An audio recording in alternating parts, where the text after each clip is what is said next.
जो द्विघात बहुपद है ना, द्विघात बहुपद के दो शून्यक होते हैं, एक होता है अल्फा और बीटा। अल्फा और बीटा। देखो इसका सबसे पहले व्यापक रूप आपको याद होगा, द्विघात बहुपद का व्यापक रूप होता है ax² होता है ना। यहाँ भी लिखा जाता है where a does not equal to 0। x पे अधिकतम घात कितना है? 2 शून्यक होंगे। कितने शून्यक होंगे? 2। तो यहाँ पे इस शून्यक का नाम होता है अल्फा, एगो बीटा। अल्फा का सूत्र होता है -b + √d। अब बटा क्या होता है? 2a। बीटा का -b - √d। अब बटा क्या होता है? 2a। एगो अल्फा हो गया, एगो बीटा। इसके बाद देखो यहाँ पे इसमें देखो d यूज हो रहा है, तो d को हम लोग डिस्क्रिमिनेंट कहते हैं अंग्रेजी में, विवेचक या विवेचक। विवेचक या विवेचक। d बराबर होता है b² - 4ac। अरे हो ना जी। तो यही निकालना, इस क्वेश्चन में शून्यक निकालना। शून्यक का मतलब क्या हुआ? अल्फा और बीटा। इसमें आप देखो यहाँ पे कहेगा शून्यकों का योग। क्या कहेगा? शून्यकों का योग। तो शून्यकों का योग होता है, शून्यकों का योग हो जाएगा आपका -b बटा a, और शून्यकों का गुणनफल कहेगा इसका क्या हो जाएगा? c/a होता है। द्विघात बहुपद बनाने का सूत्र होता है, द्विघात बहुपद बनाने का सूत्र a × x² - alpha plus beta plus alpha into beta. इसको याद रखें, ये आपका क्या है? फॉर्मूला।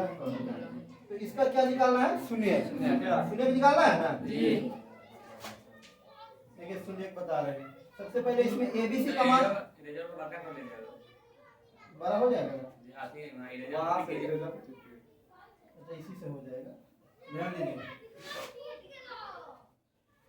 देखो यहाँ पे सबसे पहले बताइएगा आप लोग, a का मान यहाँ पे कितना दिया है? 4। b का मान 5√2। c का मान -3। d निकालेंगे b² - 4ac हो जाएगा। b का मान बताओ? 5√2 है यार, 5√2 का क्या हो जाएगा? -4 गुने a का मान बताओ? 4। c का मान -3। बताओ यहाँ 5 का स्क्वायर 25 और √2 का स्क्वायर 2। अब इसमें गुने ना है √2 का स्क्वायर 2 होगा कि नहीं? 2 हो जाएगा। माइनस, ये देखो माइनस माइनस क्या हो गया? प्लस। कहीं भी गुना किया जाता है ना तो सबसे पहले चिन्ह में गुना करते हैं, गलत नहीं।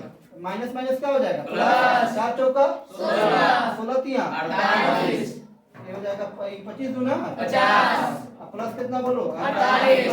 कितना हो जाएगा? 98। आएगा नहीं है जी। तो यहाँ पे डी का मान निकला, हमको निकालना है अल्फा और बीटा। तो एक बार में भी निकाल सकते हो, x बराबर लिखना पड़ता है जी। क्या लिखना पड़ेगा? x बराबर, वो भी लिख सकते हो। अल्फा बीटा निकालो, अल्फा बराबर -b प्लस √d। अब बेटा कितना हो गया? -b का मान बताओ यहाँ पे?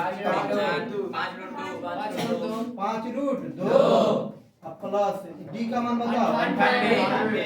98 होगा ना?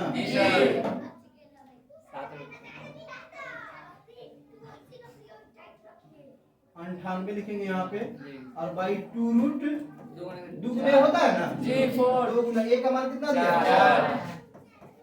हो जाएगा -5√2। अच्छा बताओ 49 को कितना? 98। तो 49 गुना 2 लिख सकते हैं जी, बोलो ना जी। 49 गुना कितना होता है? 2।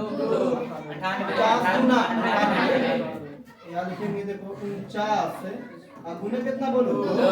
4 दूना 8 -5√2 प्लस 49 के लिए बाहर का निकलेगा 2 हो जाएगा जी। बटा कितना? 8। बताओ तो यहाँ पे -5 है प्लस 7 है जी।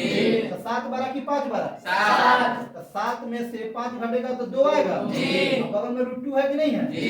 रहेगा। बटा कितना? 8। 8 बोल 2 चौका 8 होगा जी। बताओ √2 ऊपर रहेगा जी। 4 है जी। 4 को 2 गुने 2 लिख सकते हैं जी।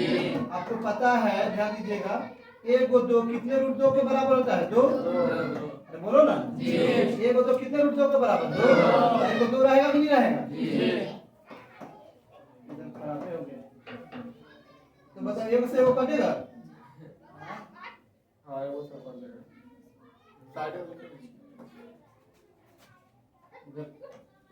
टिप ज्यादा हो गया होगा, देखो यहाँ पे दूसरे कलर आ रहा है नीचे। अरे बोलो ना, कटेगा कि नहीं कटेगा? जी सर। कथी क्लिक हो गया तो राइट में क्लिक कीजिए सब बगल पर राइट यहाँ से कटेगा बोलो ना जी कट जाएगा यहाँ पे बगल में जो रहेगा ना जी क्लियर है जी तो बताओ कितना हो गया ऊपर में कितना बचा अरे ऊपर 1 बचा जी और नीचे में क्या बचा 2 अरे आया जी ये अल्फा का माना एक और का आएगा बीटा बीटा का सूत्र क्या लगाएगा बताओ तो माइनस डी अब बटा कितना 2a तो एक के बारे में बनाना हो तो ये भी सूत्र आपको मालूम होगा x बराबर minus B plus minus root D अब बटा कितना होता है 2a इसमें भी तो बन सकता है ना जी x का वो माना आएगा 2 को प्लस में आएगा माइनस बन जाएगा ना जी बनाइए अपने से जल्दी बनाओगे